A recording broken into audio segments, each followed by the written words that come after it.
Welcome back, students. Today we going to start a new concept, that is forfeiture of shares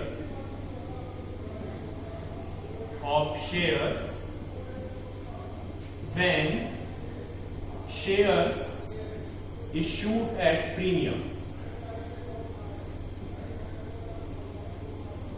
देखिए, previous video में आपने देखा था forfeiture of shares when share issued at par. Now अब हम पढ़ेंगे कि शेयर्स अगर हम प्रीमियम पर इशू करते हैं तो और फॉरफीचर होता है तो उस केस में क्या एंट्री पास होती है। तो इसमें देखिए दो जनरल एंट्री हो सकती है। When amount of premium receive, जब प्रीमियम का अमाउंट रिसीव हो जाता है, ठीक है। सपोज कीजिए एप्लीकेशन थी, अलॉटमेंट था और फर्स्ट कॉल थी, ठीक है। एप्लीकेशन दे दी उसने, अलॉटमेंट दे दिया, फर्स्ट कॉल वो देने में फेल हो गया, हमने उसके शेयर फॉरफिट कर लिए। अब आप जनरली जानते हैं कि प्रीमियम का अमाउंट किसमें इंक्लूड होता है, अलॉटमेंट में। जब उसने अलॉटमेंट पे कर दिया, इट मींस उसने प्रीमियम भी पे कर दिया होगा। तो उस केस में क्या जनरल एंट्री होगी, सिंपल वही एंट्री होगी जो हम प्रीवियस उसमें करते आ रहे थे। Share capital account debit to unpaid call, जो भी उसने नहीं दिया है, और टू शेयर फॉरफीचर। यहां पर share multiply by called up value, यहां पर जो भी अनपेड अमाउंट है वो डिफरेंस आ जाए, ठीक है। अब second case, when amount of premium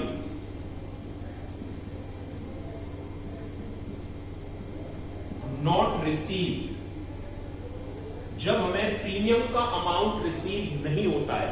जैसे इस केस में उसने एप्लीकेशन दे दी लेकिन ना तो अलॉटमेंट दिया ना ही फर्स्ट कॉल दी। अब अलॉटमेंट पे नहीं किया तो जो इसके साथ अटैच था प्रीमियम, वो अमाउंट भी हमें रिसीव नहीं हुआ होगा।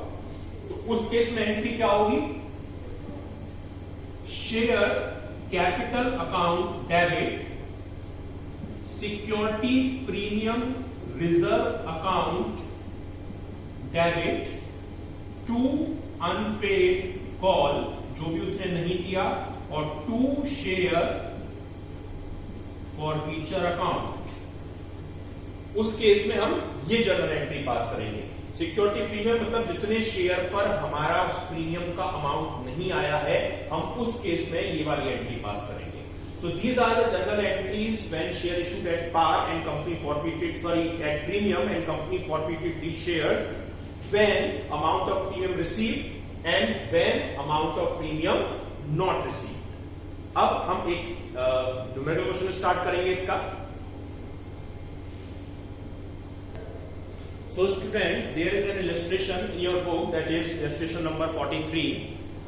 The illustration is Perfect Hospitality Limited issued 10,000 equity share of 10 rupees each at 2 rupees premium. Means 10 rupees का शेयर, 2 rupees का प्रीमियम, यानी 12 rupees का शेयर हो गया। अमाउंट किस तरीके से पेबल था, एप्लीकेशन पर 4 rupees, अलॉटमेंट पर 5 rupees जिसमें प्रीमियम इंक्लूड है, और फर्स्ट कॉल थी 3 rupees की। गौरव एक शेयर होल्डर जिसके पास 200 शेयर थे, उसकी हमें जनरल एंट्री पास करनी है फॉरफीचर की। इन केसेस में फर्स्ट केस है इसमें, इफ गौरव डिड नॉट पे allotment money and his shares forfeited before the first call, यानी गौरव ने अलॉटमेंट का अमाउंट पे नहीं किया और हमने फर्स्ट कॉल मांगने से पहले ही उसके शेयर फॉरफिट कर दिए। तो देखिए एप्लीकेशन कितने की थी, 4 rupees की।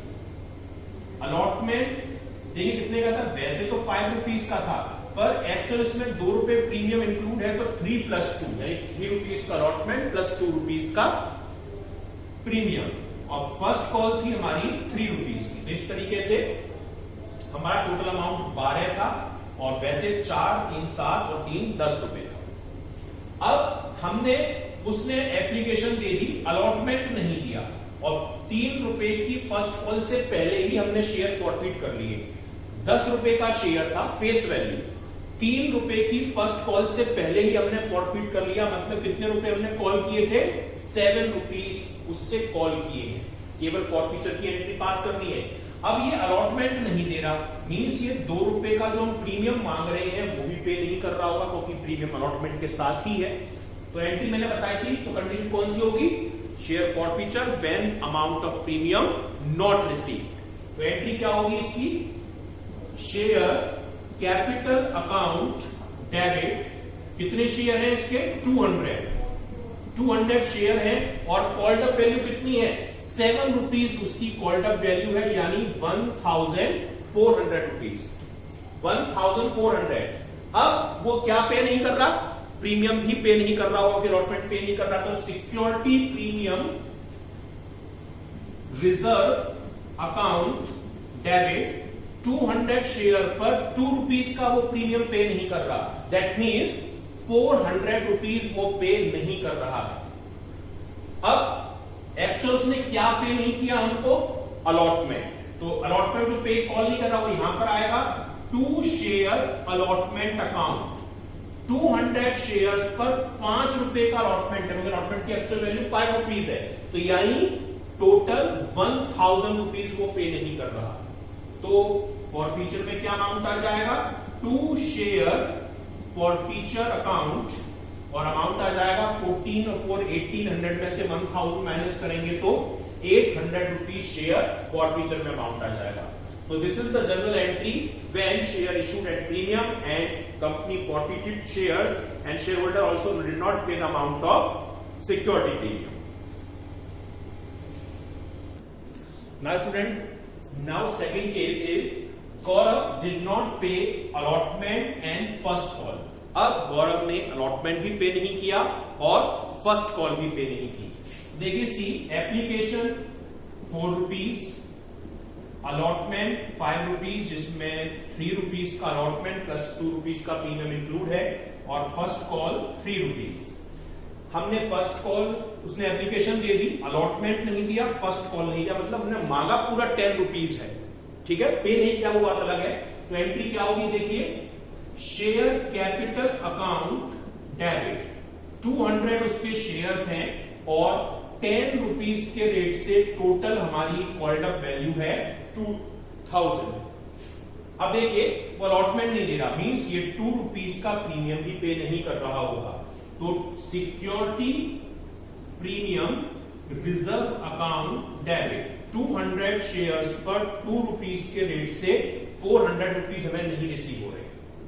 अब वो एक्चुअल में देखा क्या नहीं रहा, अलॉटमेंट और फर्स्ट कॉल, तो 2 शेयर अलॉटमेंट अकाउंट 200 शेयर पर 5 रुपीज के रेट से वो अलॉटमेंट नहीं दे रहा, दैट मीन्स 1000 रुपीज। और क्या नहीं दे रहा, 2 share first call, first call भी वो पे नहीं कर रहा, 200 शेयर पर 3 रुपीज की हमारी फर्स्ट कॉल है, दैट मीन्स 600 रुपीज। तो कितना शेयर फॉरफीचर में आएगा, 2 शेयर फॉरफीचर अकाउंट, 2400 में से 1600 माइनस करेंगे, दैट मीन्स 800 रुपीज हमारा अमाउंट आएगा share forfeiture.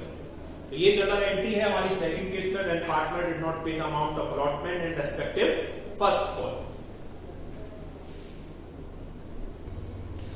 Now the third case is when Gaurav did not pay the amount of first call only. जब गौरव केवल फर्स्ट कॉल का अमाउंट पे कर जाए पे करने में, तो देखिए एप्लीकेशन 3 रुपीज की, अलॉटमेंट एप्लीकेशन 4 रुपीज की, अलॉटमेंट 5 रुपीज का, जिसमें 3 + 2 3 रुपीज अलॉटमेंट प्लस 2 रुपीज का प्रीमियम इंक्लूड है, और फर्स्ट कॉल 3 रुपीज की। एप्लीकेशन पे कर दिया, अलॉटमेंट पे कर दिया, फर्स्ट कॉल पे नहीं कर पाया, दैट मीन्स अलॉटमेंट पे कर दिया मीन्स हमारे पास ये 2 रुपीज रिसीव हो चुके हैं। इट मीन्स अब फॉरफीचर हो रहा है, अलॉटमेंट पे कर चुका है, that means company receive the amount of premium also, company को प्रीमियम भी रिसीव हो चुका होगा। तो फॉरफीचर की एंट्री क्या होगी, शेयर कैपिटल अकाउंट डेबिट, और कितने शेयर हैं गौरव के, 200, फुल अमाउंट हमने कॉल किया है, दैट मीन्स 10 रुपीज यानी 2000। अब देखिए क्योंकि वो अलॉटमेंट पे कर चुका है तो हमारे पास प्रीमियम आ चुका होगा, तो हम यहां पर security premium reserve debit show नहीं करेंगे, क्योंकि प्रीमियम ऑलरेडी हम रिसीव कर चुके हैं। उसने क्या पे नहीं किया है, सिर्फ फर्स्ट कॉल। तो 2 शेयर फर्स्ट कॉल 200 शेयर पर 3 रुपीज के रेट से 600 रुपीज हमको रिसीव नहीं हुए, तो फॉरफीचर में अमाउंट क्या आ जाएगा, 2 शेयर फॉरफीचर अकाउंट, और ये 2000 में से 600 दे यानी 1400 रुपीज ये हमारा अमाउंट आ जाएगा। So it is the journal entry when company received already the amount of security premium. Morning students, in previous video we have learned about the forfeiture of share originally issued at par, यानी वो share जो हम पार पे issue करते हैं और उनका forfeiture होता है, तो हम उनके शेयर्स की एंट्री क्या करते हैं। Today we going to learn about share forfeiture when originally share issued at premium.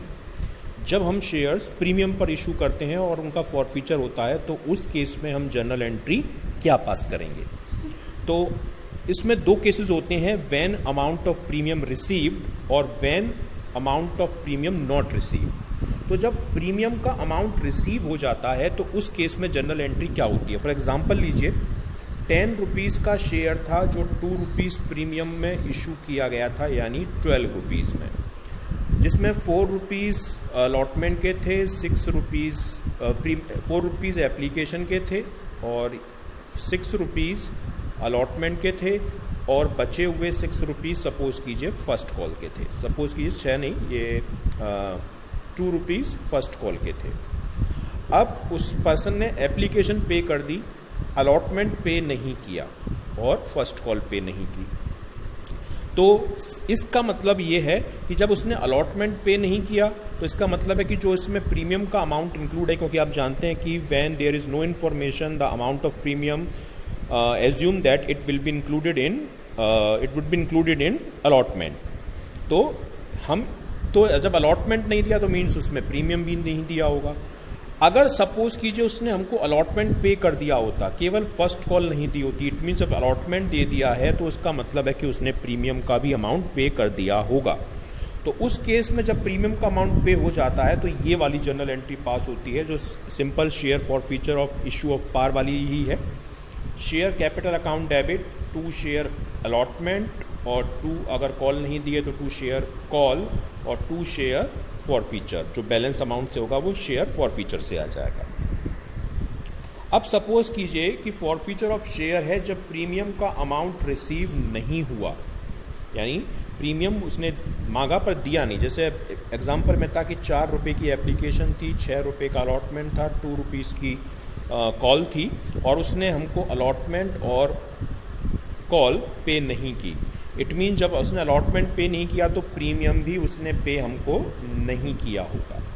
तो इस केसेस में जनरल एंट्री क्या होगी, शेयर कैपिटल अकाउंट डेबिट, जितने शेयर हैं उसकी कॉल्ड अप वैल्यू से जितने शेयर पे जितना अमाउंट प्रीमियम का रिसीव नहीं हुआ वो security premium reserve account debit, ये भी आएगा।